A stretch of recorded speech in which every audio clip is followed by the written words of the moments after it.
Hello વિદ્યાર્થી મિત્રો, online વિડીયોમાં આપનું સ્વાગત છે। આપણે વાત કરતા હતા ધોરણ 8 ધોરણ 9 વિષય વિજ્ઞાન ચેપ્ટર નંબર 11 કાર્ય અને ઉર્જામાં।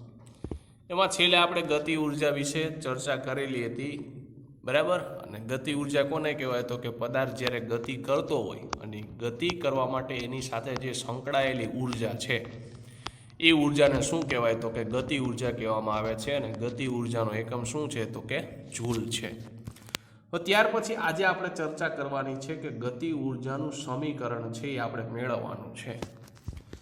તો કેવી રીતે મેળવાય? તો દાખલા તરીકે શું કીધું છે કે ધારો કે કોઈ એમ દળનો એક પદાર્થ યુ જેટલા શું થાય છે તો કે સમાન વેગથી ગતિ કરી રહ્યો છે। યુ એટલે આપણને ખબર છે, ચેપ્ટર 8માં આવી ગયું છે। યુ એટલે પ્રારંભિક વેગ, વી એટલે અંતિમ વેગ કહેવાય। એટલે યુ જેટલા વેગથી ગતિ કરી રહ્યો છે। હવે શું થશે તો કે હવે ધારો કે તેના ઉપર એફ જેટલું અચળ બળ સ્થાનાંતરની દિશામાં લાગે છે। કઈ દિશામાં બળ લાગે છે તો કે સ્થાનાંતરની દિશામાં। અને કેટલું તો કે એફ જેટલું બળ લાગે છે। અને ટી સમયમાં હોય બળ લાગે એટલે આપને ખબર છે સ્થાનમાં ફેરફાર તો થવાનો છે, એટલે કે ટી સમયમાં એસ જેટલું સ્થાનાંતર કરી વી જેટલો શું કરે છે તો કે વેગ પ્રાપ્ત કરે છે। તો આ પ્રક્રિયા દરમિયાન કાર્ય થયું કેટલું કહેવાય તો કે ડબલ્યુ બરાબર એફ એસ જેટલું કાર્ય થયું કહેવાય। હવે આપણે ખબર છે કે આપણે 9મા ચેપ્ટરમાં ભણી ગયા છીએ ન્યૂટનના ગતિનો બીજા નિયમમાં આપણે એવું કીધું હતું કે એફ બરાબર એમ એ થાય। એટલે આ જે એફ દેખાય છે એની જગ્યાએ એમ એ મૂકેલું છે, એટલે ડબલ્યુ બરાબર એમ એ એસ થઈ ગયું। અને આપણે ચેપ્ટર નંબર 8માં અચળ પ્રવેગી ગતિના સમીકરણો પણ મેળવી ગયા છે। કેવી રીતે તો કે વીની 2 ઘાત માઇનસ યુની 2 ઘાત બરાબર 2as। હવે એસને કરતા બનાવો એટલે શું થશે તો કે વીની 2 ઘાત માઇનસ યુની 2 ઘાત છેદમાં શું થશે તો કે આ બાજુ 2a ગુણાકારમાં છે તો આ બાજુ વહી જશે ભાગાકારમાં। એટલે આવું સમીકરણ બનશે કે એસ બરાબર વીની 2 ઘાત માઇનસ યુની 2 ઘાત છેદમાં 2a। હવે આ એસની કિંમત આ ઉપરનું જે સમીકરણ છે ત્યાં મૂકવાની છે। એટલે એમ એ તો એમનેમ જ રહેશે, એસની જગ્યાએ જો આખી કિંમત મૂકેલી છે। હવે શું થશે તો કે આ એ તો શું થઈ ગયા, ઉડી ગયા। આ બગડાને બહાર લઈ લીધો એટલે 1/2 થઈ ગયું, અને બાકી જે વધ્યું એ એટલે શું થઈ ગયું તો કે 1/2 એમ કાઉન્સમાં વીની 2 ઘાત માઇનસ યુની 2 ઘાત। હવે જો પદાર્થ પોતે સ્થાયી અવસ્થામાં હોય, સ્થાયી એટલે કેવી અવસ્થામાં તો કે સ્થિર અવસ્થામાં, એટલે કે પદાર્થ ગતિ કરતો જ હોય, એટલે ગતિ કરવાની જે શરૂઆત કરતો હોય તો શરૂઆતમાં આપને ખબર છે કે હાવ ગતિ ન કરતો હોય તો શરૂઆતમાં એનો પ્રારંભિક વેગ કેટલો હોય તો કે 0 હોય છે। એટલે કે યુ બરાબર કેટલું થાય તો કે 0 થાય। હવે અહીંયા 0 મૂકી દો એટલે આખું પદ 0 થઈ ગયું। તો સૂત્ર શું થઈ ગયું તો કે ડબલ્યુ બરાબર 1/2 એમ વીની 2 ઘાત। તો આમ સ્પષ્ટ થાય છે કે એમ દળના સ્થિર અવસ્થામાંથી વી જેટલો ગતિ અવસ્થા પ્રાપ્ત કરવા માટે, એટલે વી જેટલા વેગવાળી ગતિ અવસ્થા પ્રાપ્ત કરવા માટે તેને શું કરવું પડે તો કે 1/2 એમ વી સ્ક્વેર જેટલું કાર્ય કરવું પડે। અને એ કાર્ય કયા સ્વરૂપમાં સંગ્રહ થાય તો કે એ કાર્ય ગતિ ઉર્જાના સ્વરૂપમાં સંગ્રહ થાય। એટલે કે ગતિ ઉર્જાને ઈ કે વડે દર્શાવવામાં આવે છે। એટલે કે સૂત્ર શું થઈ ગયું તો કે ઈ કે બરાબર 1/2 એમ વી સ્ક્વેર। ફરીથી એકવાર સૂત્ર સમજી લે એટલે ક્લિયર થઈ જાય। તો કે એમ દળનો કોઈ એક પદાર્થ છે અને યુ જેટલા વેગથી શું કરે છે તો કે ગતિ કરે છે। હવે શું થાય તો કે પદાર્થ ઉપર એફ જેટલું બળ લાગે। કેટલું તો કે એફ જેટલું બળ લાગે। અને બળ લાગે એટલે આપને ખબર છે સ્થાનાંતર થાય, એટલે કે ટી સમયમાં એનું એસ જેટલું સ્થાનાંતર થાય છે। હવે સ્થાનાંતર થયું તો વેગ કેટલો પ્રાપ્ત થયો તો કે વી જેટલો એને વેગ પ્રાપ્ત કર્યો। હવે વેગ પ્રાપ્ત થયો એનો મતલબ એવો કે બળે લાગ્યું, સ્થાનાંતરે થયું, તો એનો મતલબ એવો કાર્ય થયું કહેવાય। તો કાર્ય કેટલું થયું તો કે ડબલ્યુ બરાબર એફ એસ જેટલું કાર્ય થયું। પણ ન્યૂટનના ગતિના બીજા નિયમ અનુસાર આપને ખબર છે કે એફ બરાબર એમ એ થાય। એટલે એફની જગ્યાએ શું મૂક્યું તો કે એમ એ એસના એસ। અચળ પ્રવેગી ગતિના સમીકરણો આપણે શીખી ગયા છીએ। અચળ પ્રવેગી ગતિના સમીકરણોમાં ત્રીજું જે સમીકરણ છે એ આ સમીકરણ હતું। વીની બે ઘાત માઇનસ યુની બે ઘાત બરાબર 2as. હવે એસને સૂત્રનો કરતા બનાવો એટલે શું થશે તો કે એસ બરાબર વીની બે ઘાત માઇનસ યુની બે ઘાત છેદમાં 2a. અને આ કિંમતને ક્યાં મૂકવાની તો કે ઉપરના સમીકરણમાં એસની જગ્યાએ મૂકી દો એટલે સૂત્ર શું થશે તો કે એમ એ ગુણાકારમાં વીની બે ઘાત માઇનસ યુની બે ઘાત છેદમાં 2a. આ એ શું થઈ ગયા તો કે ઉડી ગયા એટલે થઈ ગયું ડબલ્યુ બરાબર 1/2 એમ વીની બે ઘાત માઇનસ યુની બે ઘાત. પછી શું કહેવાનું તો કે પદાર્થ સ્થાયી અવસ્થામાં હોય એટલે કે ગતિ ન કરતો હોય, પહેલાં સ્થિર અવસ્થામાં હોય તો યુ બરાબર 0 થઈ જાય. તો યુની કિંમત આપણે 0 મૂકી દઈએ તો સૂત્ર શું થશે ડબલ્યુ બરાબર 1/2 એમ વી સ્ક્વેર. હવે આપને ખબર છે કે એમ દળનો પદાર્થ કેવો હતો કે સ્થિર અવસ્થામાં હતો, પણ પછી કેવું તો વી જેટલા વેગવાળી અવસ્થામાં ગતિમાં આવ્યો. વી જેટલા વેગની ગતિમાં આવે તો એનો મતલબ એવો કે કાર્ય કેટલું કર્યું તો કે 1/2 એમ વી સ્ક્વેર જેટલું. તો એ કાર્ય કર્યું તો એ કયા સ્વરૂપમાં સંગ્રહ પામે છે તો કે ગતિ ઉર્જાના સ્વરૂપમાં સંગ્રહ પામે છે. તો માટે કહી શકાય કે ઈ કે બરાબર 1/2 એમ વી સ્ક્વેર. બરાબર. ચાલો પછી પદાર્થની ગતિ ઉર્જા એટલે શું તો કે આપણે આગળ ચર્ચા કરી ગયા છીએ કે પદાર્થની પોતાની ગતિને કારણે કાર્ય કરવાની જે ક્ષમતા ધરાવે છે એટલે શું છે કે ઉર્જા ધરાવે છે તેને પદાર્થની ગતિ ઉર્જા કહે છે. તો આ વ્યાખ્યા ન લખો તો ચાલે કારણ કે આગળ આપણે આવી ગઈ છે. પછી પદાર્થની ગતિ ઉર્જાનું સૂત્ર ન લખો તો ચાલે કારણ કે એ આપણે સૂત્ર તારાવ્યું એમાં જ આપણે ખબર પડી ગઈ કે ઈ કે બરાબર 1/2 એમ વી સ્ક્વેર.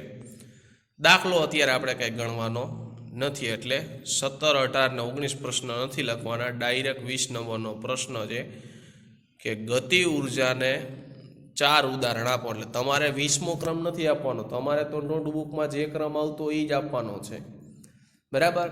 હવે ગતિ ઉર્જાના આપણે ઉદાહરણ આપવાના છે. તો રાઇફલમાંથી છૂટેલી ગોળી એ ગતિ ઉર્જા ધરાવે છે અને શું કરે તો કે આપણે જે લક્ષ્ય રાખ્યું એ લક્ષ્યને શું કરે છે તો કે એ વીંધે છે. કોણ તો કે રાઇફલમાંથી જે આપણે ગોળી છોડેલી હોય ને તે.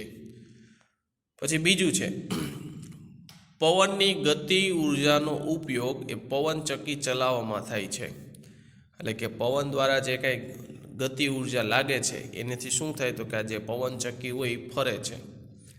ત્રીજું વહેતા પાણીમાં સમાયેલી ગતિ ઉર્જા વડે શું થાય તો કે વિદ્યુત ઉત્પન્ન થાય છે, પણ શેના દ્વારા તો કે આ ટર્બાઇન દ્વારા. બરાબર. ટર્બાઇન દ્વારા શું થાય તો કે જે કાચાવાળું ચક્ર હોય, કાંટાવાળું, બરાબર, એ ચક્રની અંદર શું થાય તો કે પાણી અંદર જાય અને પાણીને લીધે એ ચક્ર ફરે છે અને શું થાય તો કે ફરવાને સાથે જ એમાં વિદ્યુત ઉર્જા ઉત્પન્ન થાય છે. પછી જે ઝાડ પરથી તૂટેલું નાળિયેર એ પૃથ્વી તરફ ગતિ કરે છે અને ગતિ ઉર્જા ધરાવે છે. એટલે કે નાળિયેર અહીંથી તૂટે તો આપણે ખબર છે કઈ બાજુ આવે તો કે નીચેની બાજુ આવે છે. નીચેની બાજુ આવે છે એના માટે ક્યુ બળ જવાબદાર છે તો કે ગુરુત્વાકર્ષણ બળ જવાબદાર છે. તો ઉપરથી નીચે આવ્યું તો કેને લીધે આવ્યું તો કે ગતિ ઉર્જાને લીધે આવ્યું, કારણ કે ગતિ કરે છે એટલે એની સાથે સંકળાયેલી ઉર્જા એને કહેવાય ગતિ ઉર્જા.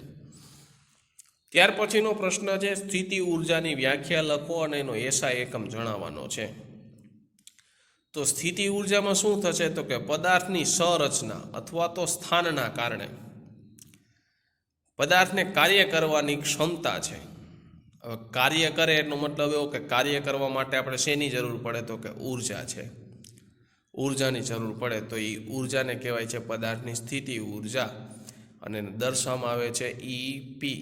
ઓને શું દર્શાવવામાં આવતું હતું ઈ કે એટલે કાઇનેટિક ઓફ એનર્જી, આને કહેવાય પોટેન્શિયલ ઓફ એનર્જી. બરાબર. પી એટલે પોટેન્શિયલ, કે એટલે કાઇનેટિક અને ઉર્જા આવ્યું એટલે એનો એકમ પણ કેવો થાય તો કે જૂલ કહેવાય. પણ સ્થિતિ ઉર્જાની વ્યાખ્યા શું છે તો કે પદાર્થની સંરચના અથવા તો સ્થાનના કારણે, એટલે કે પદાર્થની પોતાની ગોઠવણી કેવી છે એના આધારે પદાર્થમાં જે કંઈ કાર્ય કરવાની ક્ષમતા છે એને કહેવાય પદાર્થની સ્થિતિ ઉર્જા. ઉદાહરણ ક્યાં ક્યાં છે તો કે ઊંચાઈ પર બંધેલા બંધમાં જે કંઈ સંગ્રહાયેલું પાણી છે એ સ્થિતિ ઉર્જા ધરાવે છે. એટલે કે ઊંચાઈ ઉપર આપણે જે ડેમ હોય, ડેમની અંદર જે કંઈ પાણી ભરેલું છે એ પાણી જે સંગ્રહાયેલું છે શેના કારણે તો કે સ્થિતિ ઉર્જાના કારણે સંગ્રહાયેલું છે. પછી દબાયેલી કે સ્પ્રિંગ ખેંચાયેલી કઈ ઉર્જા ધરાવે છે તો કે સ્થિતિ ઉર્જા ધરાવે છે. પછી ધનુષ્ય પર ખેંચેલું જે બાણ છે એ કઈ ઉર્જા ધરાવે છે તો કે સ્થિતિ ઉર્જા ધરાવે છે. પછી હાથ વડે ઉચકેલો હથોડો એટલે કે હાથમાં જે કંઈ તમે હથોડો ઉચકાવેલો હોય એ પણ કઈ ઉર્જા ધરાવે છે તો કે સ્થિતિ ઉર્જા ધરાવે છે. હવે છે કે આપણે સ્થિતિ ઉર્જાનું સૂત્ર લખવાનું છે. આપણે જેમ ગતિ ઉર્જાનું સૂત્ર મેળવ્યું ને એમ આપણે શું કરવાનું છે તો કે સ્થિતિ ઉર્જાનું સૂત્ર મેળવવાનું છે. કેની માટે તો કે એમ દળના પદાર્થ અને એચ જેટલી ઊંચાઈ માટે.